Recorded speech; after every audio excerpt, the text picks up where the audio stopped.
پیارے آقا علیہ الصلوۃ والسلام کی خدمت میں ایک صحابی حاضر ہوئے اور عرض کیا کہ آپ مجھے کوئی وصیت کریں۔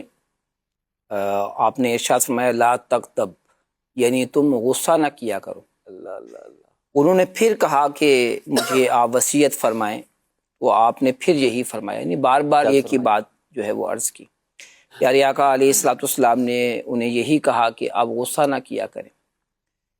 تو علماء نے لکھا کہ پیارے آقا صلی اللہ علیہ وآلہ وسلم مخاطب کو دیکھ کر ان کے حسب حال وصیت فرمایا کرتے تھے، بات فرمایا کرتے تھے۔ سبحان اللہ سبحان اللہ۔ اور روایتوں میں آتا ہے کہ لوگوں کو ان کی عقلوں کے مطابق بات کرو، اور علماء نے اس حدیث پاک کے تحت لکھا کہ پیارے آقا صلی اللہ علیہ وآلہ وسلم نے اس حدیث پاک کے اندر الفاظ تو دو ہی ہیں، لا تغضب یعنی غصہ نہ کیجیے، لیکن اس کے اندر دنیا و آخرت کی بلائیوں کو سمو دیا ہے۔ سبحان اللہ سبحان اللہ۔ کیونکہ جب آدمی جو ہے وہ غصہ کرتا ہے تو پھر بہت سارے مسائل ہو جاتے ہیں۔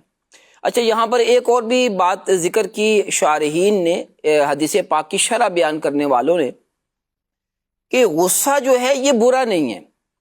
غصہ ایک طبعی چیز ہے، فطری چیز ہے کہ جب اپنی طبیعت کے خلاف کوئی چیز نظر آتی ہے جو آدمی کو غصہ آ ہی جاتا ہے، لیکن اس کا اظہار جو ہے وہ درست یا غلط ہو سکتا ہے۔ اور علماء نے فرمایا کہ یہاں جو پیارے آقا علیہ الصلوۃ والسلام نے یہ فرمایا کہ لا تغضب، تو اس سے مراد یہ ہے کہ ایسے اسباب سے بچا جائے جو غصے کا سبب ہوتے ہیں، غصہ آنے کا سبب ہو جاتے ہیں۔ اب وہ اسباب کیا ہو سکتے ہیں؟ ذکر کیا گیا کہ غصہ آنے کا ایک بڑا سبب تکبر اور اپنی بات منوانے کی ضد ہے۔ اچھا، ایک اور سبب وہ نیند کی کمی ہے اور بھوک ہے۔ ایک اور اہم چیز ہے وہ زیادہ امیدیں رکھنا اور لوگوں سے توقعات وابستہ کر لینا ہے۔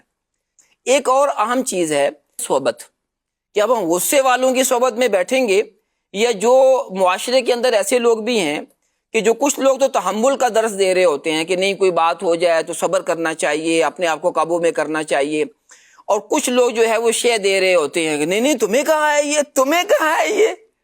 اب وہ اس طرح کہہ کے نا تو وہ آدمی کے اندر غصہ پیدا کرتے ہیں کہ آپ کا تو منصب یہ ہے، آپ سے تو کوئی اس طرح بات ہی نہیں کر سکتا، اس کی جرأت کیسے ہوئی آپ سے اس طرح کی بات کرنے کی۔ اگر ہماری صحبت اسی طرح کے لوگوں کی ہوگی جو ہمیں تحمل کا درس دینے کے بجائے، صبر کا درس دینے کے بجائے وہ ہمیں جو ہے وہ اور غصے کی طرف ابھار رہے ہوں گے، تو پھر اس سے بھی جو ہے ہمیں غصہ زیادہ آئے گا۔ تو پیارے آقا علیہ الصلوۃ والسلام نے اس شخص کو کتنی بہترین وصیت فرمائی، لا تغضب، تم غصہ نہ کیا کرو۔ تو لہٰذا ہمیں بھی جو ہے وہ، اور علماء نے اس پر کیسی بہترین بات فرمائی کہ اس حدیث پاک میں یہ فرمایا گیا ہے حقیقت میں کہ تم ایسے اسباب سے بچو جس سے جو ہے وہ غصہ آتا ہے۔ تو اگر ہم ان اسباب سے بچیں گے تو انشاءاللہ العزیز ہم غصے پر قابو پانے میں کامیاب ہو جائیں گے۔ سبحان اللہ۔